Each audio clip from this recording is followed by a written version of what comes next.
Hello, good afternoon, good morning, good evening, wherever in the world you are, and welcome to this program.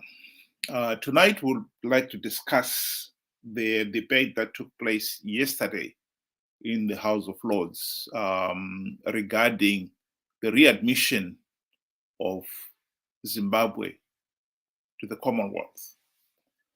I start by listening to the two videos discussing the issue. The severe damage that I believe would be done to the reputation of the Commonwealth, to the Zimbabwe people's struggle for democratic and human rights, and to the upholding of such rights throughout the Commonwealth if Zimbabwe were to be readmitted while its government remains in flagrant violation of the Commonwealth Charter and of the Commonwealth's 1991 Harare Declaration. Yet this is what we are told may happen following the visit of a Commonwealth delegation to Zimbabwe in November, possibly even ahead of Zimbabwe's elections due later this year. Members of the All-Party Parliamentary Group for Zimbabwe, of which I declare an interest as co-chair, have all written to the Secretary-General on this matter, and I thank them for that. But we also understand that the UK government is not minded to oppose readmission because it didn't want to be seen as isolated on this issue. I understand the government's sensitivity given the UK's deeply troubled history in Zimbabwe. However, ignoring the oppression faced by the people of Zimbabwe today does not atone for past oppression inflicted under colonial rule. On the contrary, it compounds it. So I hope that rather than bowing to the pressure of others, our government is working with fellow member states to ensure that the core principles of the Commonwealth are not fundamentally undermined by Zimbabwe's readmission, while being clear that if necessary, the UK will stand in defence of those principles, even if it has to do so alone. At the conclusion of the Commonwealth visit, the Secretariat issued the following statement. Zimbabwe has made significant progress in its journey to rejoin the Commonwealth family. This mission by the Commonwealth forms part of the broader membership process, and we look forward to advancing this further. It's not clear what progress they had in mind, as little further detail was provided to support this assertion, but all the evidence from independent observers point to the opposite conclusion. The Commonwealth statement was particularly puzzling as the Harare Declaration is unambiguous in asserting the Commonwealth's belief in the liberty of the individual under the law, in equal rights for all citizens regardless of gender, race, colour, creed or political belief, and in the individual's inalienable right to participate by means of free and democratic political processes in framing the society in which he or she lives.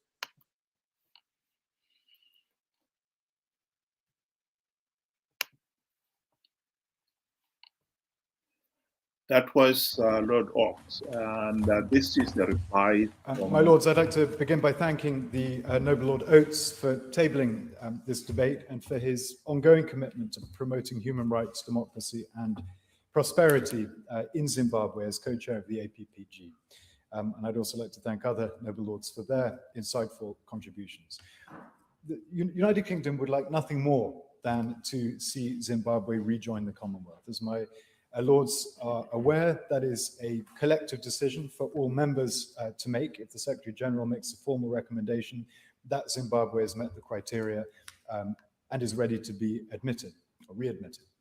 The 1991 Harare Declaration and the 2012 Commonwealth Charter were landmark moments that redefined the Commonwealth and cemented its place as a modern, forward-looking organization. The core principles of freedom and democracy, peace and prosperity, are as important now as they were then, and they remain the basis for assessing any application to join or rejoin this family of nations.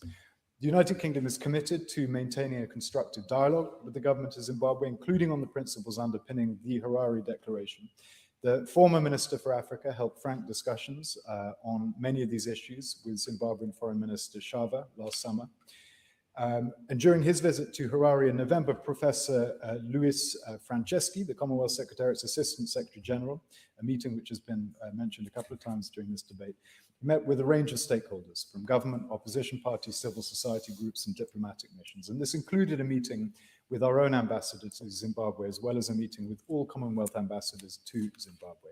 A discussion focused on the evidence of progress against the Harare Declaration principles. And some areas of progress were noted, particularly on economic reforms, but equally concerns were also raised about instances of political violence, harassment, and detention of opposition activists, and efforts by the government to restrict the freedom of civil society to operate. And but to reassure Noble Lord Lumba that we too would like to see the government of Zimbabwe meet its international and domestic obligations by respecting the rule of law, safeguarding human rights, delivering genuine political and economic reform for all, obligations that are clearly articulated in the Harare Declaration and Commonwealth Charter, because all of that as a package is the precondition for membership of, whether new or renewed, to the Commonwealth. And we'll wait to see the Secretary General's assessment, and we will see it, although as I understand it, it's not a public document, but I will get back to Noble Baroness on that if I'm wrong. But we will see the assessment, and we'll be able to see her views of progress or otherwise against the Harare Declaration principles and her subsequent recommendation following the mission by the Secretariat last November. As the Noble Lord Lyon said, and in fact it's a point that's been made by a number of speakers today, the general elections expected this year present really the ideal opportunity for the government of Zimbabwe to demonstrate progress against the principles of the Charter, namely respect for human rights, freedom for the political opposition, civil society, and media to operate. And Noble Baroness Hoey made this point very clearly. She referred to some of the rumors in her speech of when submissions might be made. But I would like to reiterate on behalf of the UK government that we really do see the general election as the moment for the Zimbabwean government to prove, to demonstrate its readiness to rejoin the Commonwealth. It just seems to be the most obvious moment for that signal to be sent by the government. And of course, the UK doesn't support any particular candidate. There we have it. Benjamin, welcome to this program. What is your take on that one? Thank you for having me. Hello, viewers. Thank you for joining us. Well, my take on it is, in life, I think life is an opportunity cost. It's either you take one and forgo the other. So in this case, for Zimbabwe, they have to meet the obligations that were stated for them to be re-engaged back into the Commonwealth. And that would mean they would lose the grip of power that they have, that they've consolidated for themselves. So it's interesting to see which will give, basically, because one has to forgo the other, which is going to be very interesting. Well, I'm pleased that the British, particularly as articulated by Lord Oates, focused on the issue of allowing Zimbabwe, readmitting it into the Commonwealth, when they have not demonstrated that they are willing to uphold the values of which the Commonwealth cherish, including the Harare Declaration, which was made in Harare. That's why it's called the Harare Declaration. You know, it'll be ridiculous. You do not admit Zimbabwe was taken out of the Commonwealth because it had failed to meet those values. And now you want to readmit it just a few months before an election, like Lord Goldsmith was referring to there, which is the most opportune moment to test whether they're willing to live up to those values. And then you admit them just before those values are assessed. What about if they rig the elections? You kick them out again. This has been really a ridiculous argument. And I'm glad that there are some people who are willing to stand up and say no, like what Lord Oakes was saying there. Even if the British government is going to stand up on its own and defy the other members of the Commonwealth and say, no, we cannot do that. Because yes, there's been pressure to readmit Zimbabwe into the Commonwealth without meeting any of these conditions. And I think that is ridiculous. And I'm pleased that the British government are making a firm stand on that position. And hopefully some of the other Commonwealth countries will come to their senses, particularly in the light of the ongoing violence in the country. I believe you are right there, because once you lower down the measuring stick to accommodate somebody, what is to stop the others from doing exactly the same? It'll be like, for example, Zimbabwe, you guys did so and so, but we know that they did not meet the obligations that were stated within the charter or the agreement that was set beforehand. So I think we need to also measure up to the standards that we set. We agree. I mean, we agreed. We were part and parcel of that agreement. So we have no excuse to say we cannot meet this obligation because of any reason whatsoever. So I think that stance there is firm, and it's very good from the British government to say Zimbabwe needs to pull its socks and also go to the level of democracy that other countries are also enjoying. Yes, we are trying economically, but we need to measure up to the whole package, to everything that was said. I totally agree with the other point that I think is worth noting here is that Triple C and most, if not all, the other opposition and most of the NGOs supported Zimbabwe's readmission into the Commonwealth last September during the Commonwealth Secretariat's visit. This is absolutely unbelievable. Unconditionally, they supported it. This is, I think, what is so disappointing personally.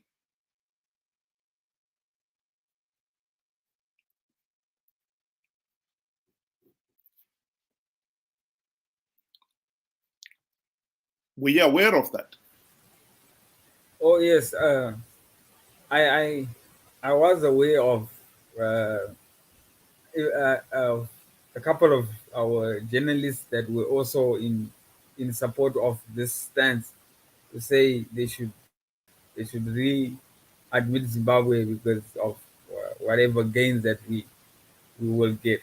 But then, when it comes to the opposition, I think people just need to see who they really are.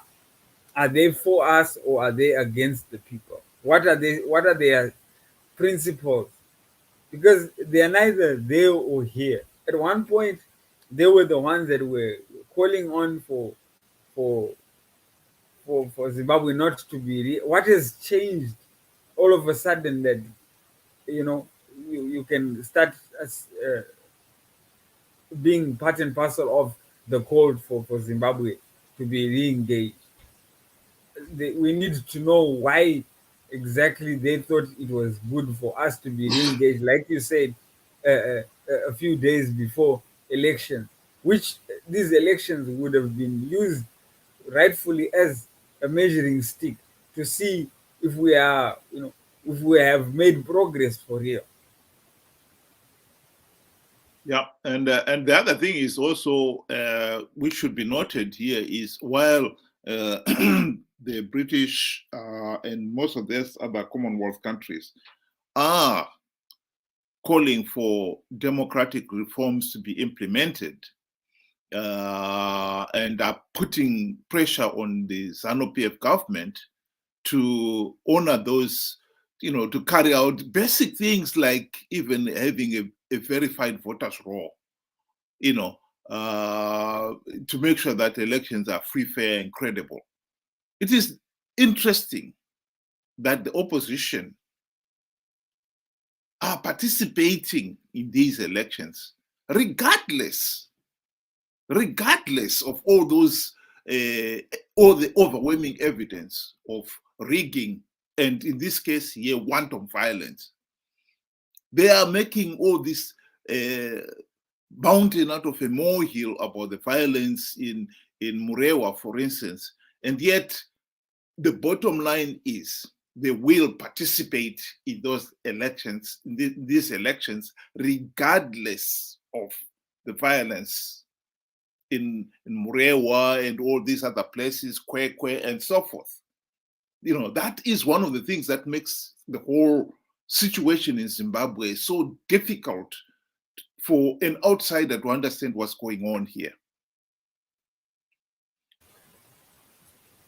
When it comes to the opposition, the only thing that comes to mind is greed. Because I believe they had a golden opportunity to implement this reform. We shouldn't be even talking about reform. Had they used that opportunity, why the GNU was formed in the first place. We cannot even say other opposition, because every one of them had a post in government. And out of all, whether it be MDCT, MDC Nube, they were all in there, but not even one of them raised their hand or even brought forth a proposal to say we would like to change this. And yet both their names were talking about change. I don't know what change they're talking about. Maybe they want to change and bring us bullet trains. But we are that's too far-fetched. We need something basic, like you say, a simple voters roll. We have never had the chance to have that day as a country, to say, okay, we are going towards elections.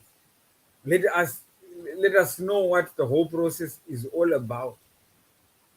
So it's for the opposition. I think people just need to realize that these guys are in it for the few seats that are made available for them, so that at least they can also line their pockets and keep quiet, just like what they did during the GNU.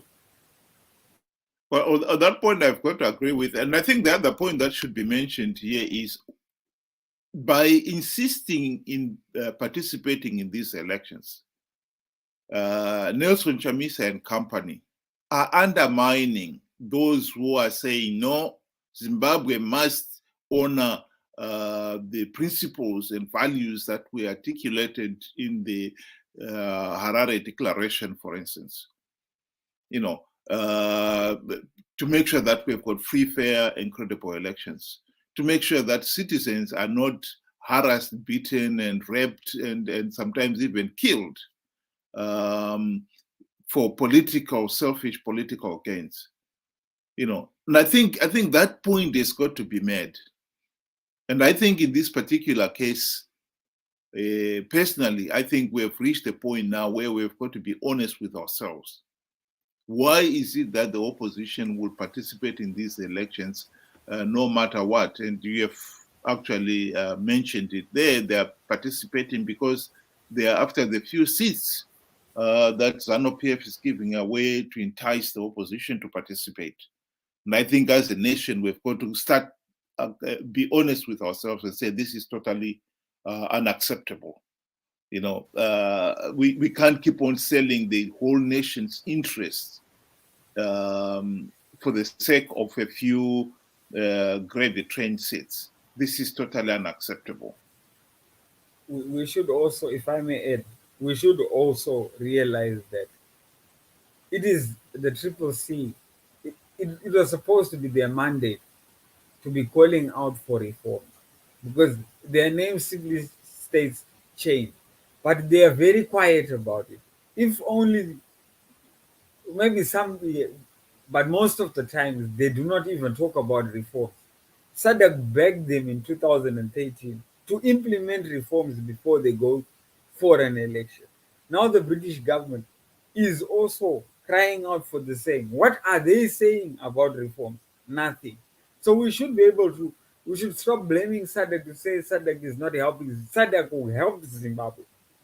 But it is the opposition out of greed and out of foolishness that decided to go ahead with elections without implementing any reform. And they lost. And now we are still in this mess because of them. We must actually expose them for who they truly are. I totally agree. And I think my closing remark would be, I think we need to look at the whole international community to start being honest when they come to dealing with Zimbabwe. In the past, yes, Zanu PF was the root cause of the country's problems.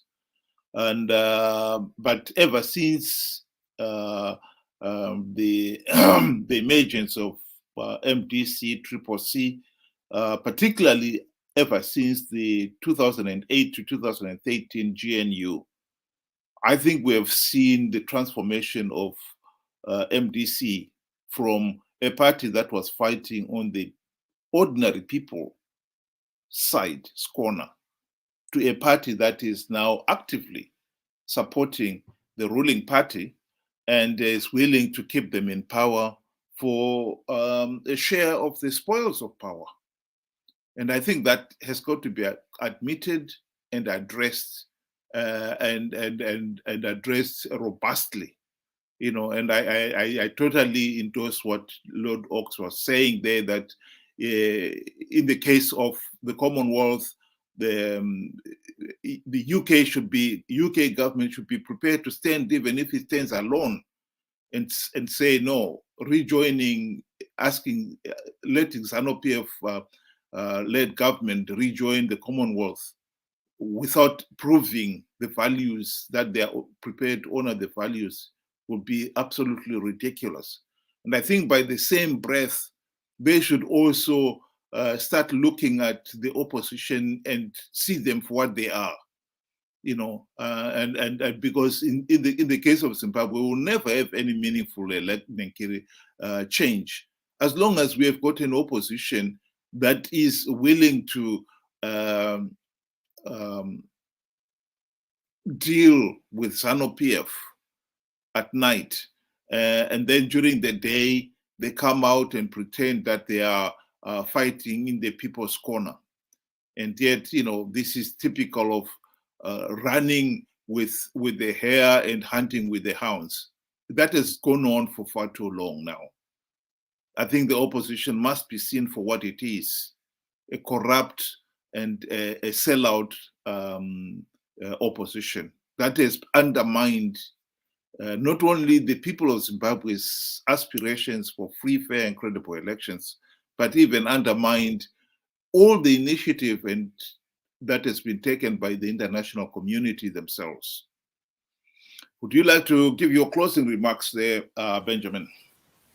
Thank you. So I would like one day to see Zimbabwe joining the Commonwealth and many other different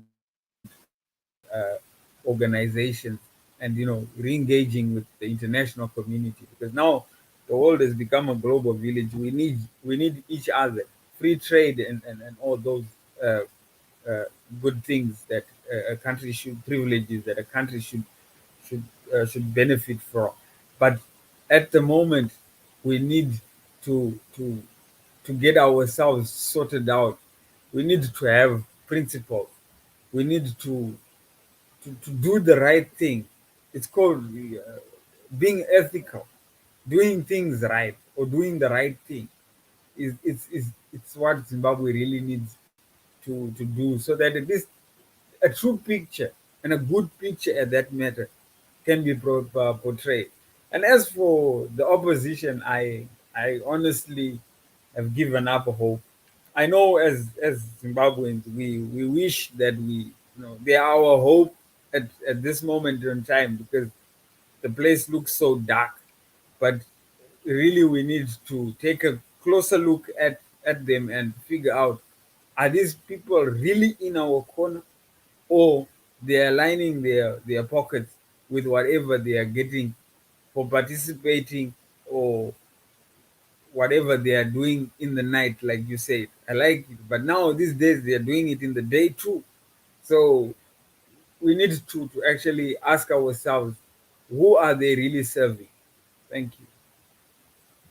Thank you very much, Benjamin. I'll play the video of Lord Oakes' opening remarks. I noticed that last time when I played it, you could only hear it, you couldn't see it. So I'll play it again. And thank you very much again, Benjamin. Thank you. A pleasure.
the colonial rule. On the contrary, it compounds it. So I hope that rather than bowing to the pressure of others, our government is working with fellow member states to ensure that the core principles of the Commonwealth are not fundamentally undermined by Zimbabwe's readmission, while being clear that if necessary, the UK will stand in defence of those principles, even if it has to do so alone. At the conclusion of the Commonwealth visit, the Secretariat issued the following statement. Zimbabwe has made significant progress in its journey to rejoin the Commonwealth family. This mission by the Commonwealth forms part of the broader membership process, and we look forward to advancing this further. It's not clear what progress they had in mind, as little further detail was provided to support this assertion, but all the evidence from independent observers point to the opposite conclusion. The Commonwealth statement was particularly puzzling as the Harare Declaration is unambiguous in asserting the Commonwealth's belief in the liberty of the individual under the law, in equal rights for all citizens, regardless of gender, race, colour, creed, or political belief, and in the individual's inalienable right to participate by means of free and democratic political processes in framing the society in which he or she lives. My lord, Zimbabwe's paramilitary regime... That's it. Thanks very much, and good night to the listeners.